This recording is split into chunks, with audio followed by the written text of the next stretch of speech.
Good evening, class. My name is Orient Person. I have with me here client SD, who's a 26-year-old black female. She called to the office today and made an appointment due to depressive symptoms. She does not have a formal diagnosis of depression, but secondary to recent circumstances that she will explain, she's being noticing feelings of being overwhelmed and wants to seek counseling prior to her symptoms progressing and leading to an official diagnosis of depression. Okay, thank you so much, first of all, for allowing me to record our session. I want you to know that everything that you say here today will be confidential. This is based on your request. No one referred you to me, and I applaud you for that because so often we don't realize that we have a significant problem until things kind of spiral out of control. And then we find ourselves in situations that we may not be able to control. But you calling the office and seeking attention for this overwhelming feeling that you have, to me, speaks volume, and that you're being proactive. I'm sure that you signed all of the paperwork that we discussed as regards to your fees, and I appreciate you for taking care of those things. For you to come even out of private pay and not have insurance to make sure that your well-being is being taken care of. Again, I want to applaud you for that. Okay? Now I'll take you back to the confidentiality. You can speak to me, you'll share with me, and likewise I'll share with you. Basically try to get some resolve in the things that you're going through. Now, the things that will not be confidential, if you at any time feel that you're going to hurt yourself or even hurt someone else, that requires a little bit more attention. And even some things that you may share with me may require me to refer you even further than my expertise as far as being able to reach resolve in concerning your situation. All right? All right. Okay. So I've kind of let my audience know that you're a 26-year-old female that is feeling, I won't say depressed, but I would like to reword that and kind of say unaccomplished based on measuring yourself up against your peers. Can you kind of explain to me why now? And how long has this been going on? And so forth. I want you to kind of elaborate so the audience understands why you're really here and why is the need now.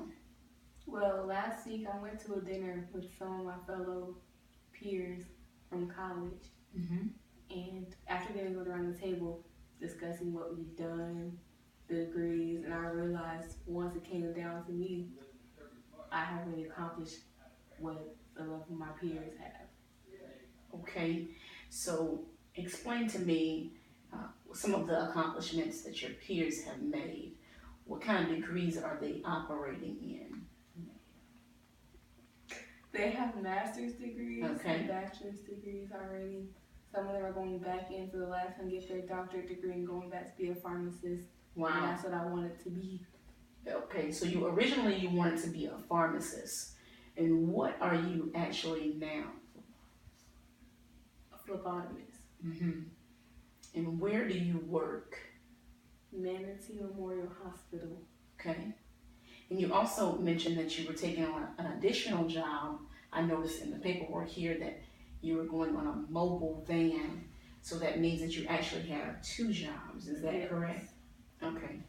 So tell me, when you say you don't feel accomplished, what does an accomplished person look like to you? Or what would it look like if you were accomplished? I would have a nice house, bills would be paid on, be struggling with two jobs, living with two jobs to make ends meet, especially with two kids. Okay, you have two children. Okay, so having two jobs, you say you would own a house or rent a house. Feeling accomplished would be me finished with school already. Okay, finished with school already. So where are you in the process with school? I have gone back. Okay. It's difficult with two kids juggling all of it, but my goal is to go back for a bachelor's settling with that, get a solid job, and go back for my master's afterwards. Okay. I'm getting kind of mixed information because in my note taking over the phone, you actually discussed wanting to become a doctor. So, do you want to just do the bachelor's now for short term and then progress to become a doctor in the future? Explain Yes. that. I would like to start off slow, not Okay. rush into it. Okay. Is it because of the responsibility with children? Okay, I understand that. So, give me a couple of your strengths that you have that may push you in that direction of success. The school is pretty easy for me. Throughout high school, I had a 4.0 GPA, Mm-hmm. so therefore it was able to get me into college easily. Although I did have a minor setback whenever I had my first child. Okay, so your first child came when you were in college, is that? Yes. Okay, okay. And so why did you find it necessary to quit college only because you had a baby?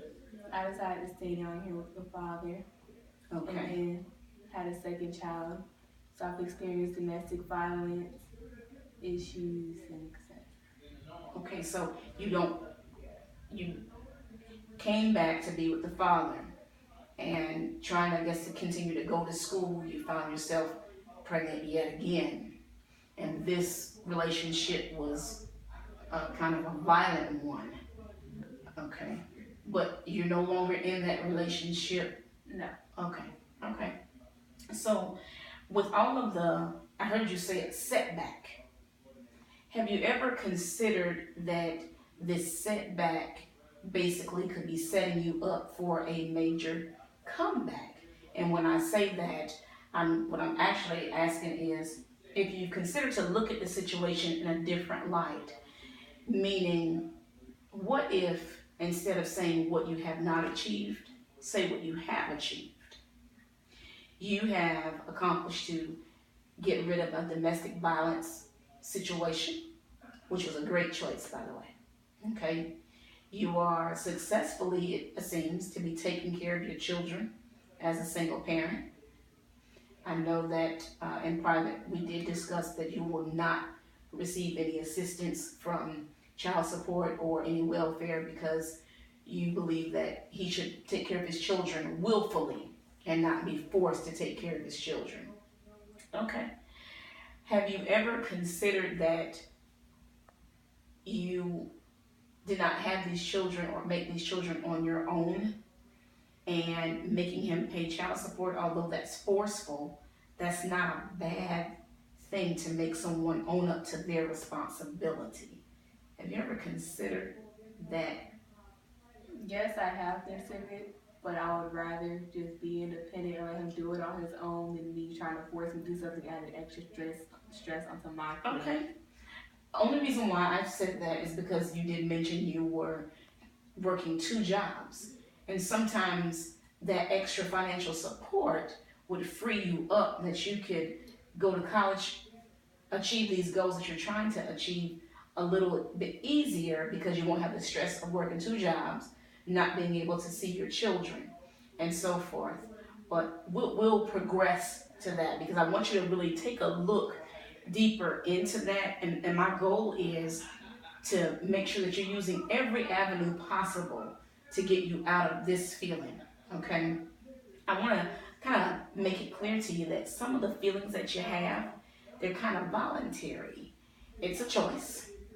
It's not like something that's happened to you to make you have these depressive symptoms. You kind of took on the burden of measuring yourself against your peers and not just considering where you are. And measuring yourself against your peers now has caused these symptoms. So I want you to kind of reestablish what your definition of success is and how we're going to get there. So to start, we're going to write out a list of things that you want to achieve. And I want you to categorize them in a list of priority. First things first, baby steps. And on a daily basis, I want you to take an account of what it is that you're doing to try to progress to that level. When you've achieved any of the small goals, how small, I want you to send an email to me congratulating yourself, because this is not about me. This is 100% about you, okay?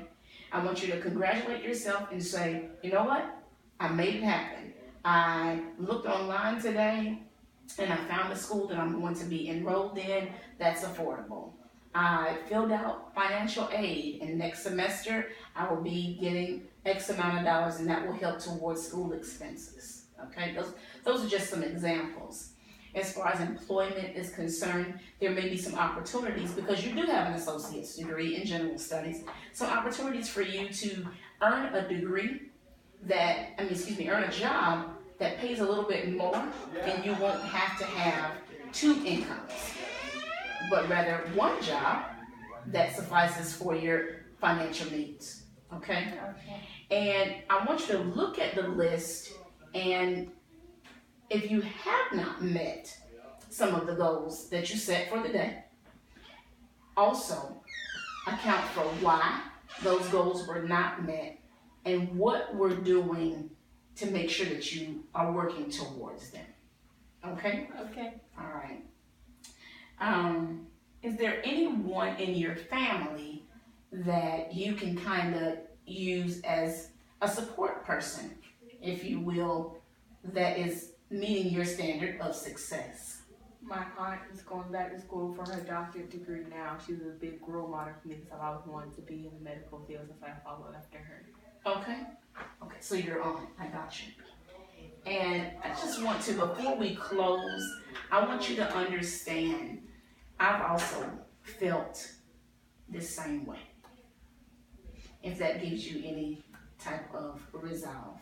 Reason being, when I left high school, unlike yourself, I didn't go to college. I went to the military. So once I came off active duty and I looked at what my peers were doing, I was way back, because they were already finished with their degrees. Okay? And I was just starting. So I was a little bit older. Like yourself, I had children. I wasn't single, but I had children. And you know that children are a big responsibility. So going to school with children and the husband was very challenging, because I was taking away time from my family to be able to do my schoolwork. All is not lost. You're doing a great job at making the first step, okay? You're addressing the situation that I'm not feeling accomplished, but I don't want to be in depression. I just need a little bit of assistance in bringing me out of this current state. And that's what I'm here for. I'm going to support you along the way and let you know that you can do this. You can. We're going to establish these goals, but I'm going to keep you accountable in meeting them. Giving up will not be an option. I want you to identify also some things that could possibly get in the way of you not achieving them, i.e. reconnecting with the children's father. We don't want to go down that road because you've been in a domestic violence situation. Anything. And so just when you write those goals down, I want you to also write down those things that could distract you. And working with those two things, making sure that we keep distractors aside and making sure that we're pressing forward towards the goals, I think we're going to get you exactly what you need. And before you know it, you're going to have that bachelor's degree, as well as continuing on the same pattern and become that doctor that you want to be. You said pharmacist before, then you said OBGYN, but whatever it is, we're going to work together to make sure that you're on the level that you want to achieve, and we're going to work together and make it happen. Okay? Okay. All right. Thank you so much for entrusting me with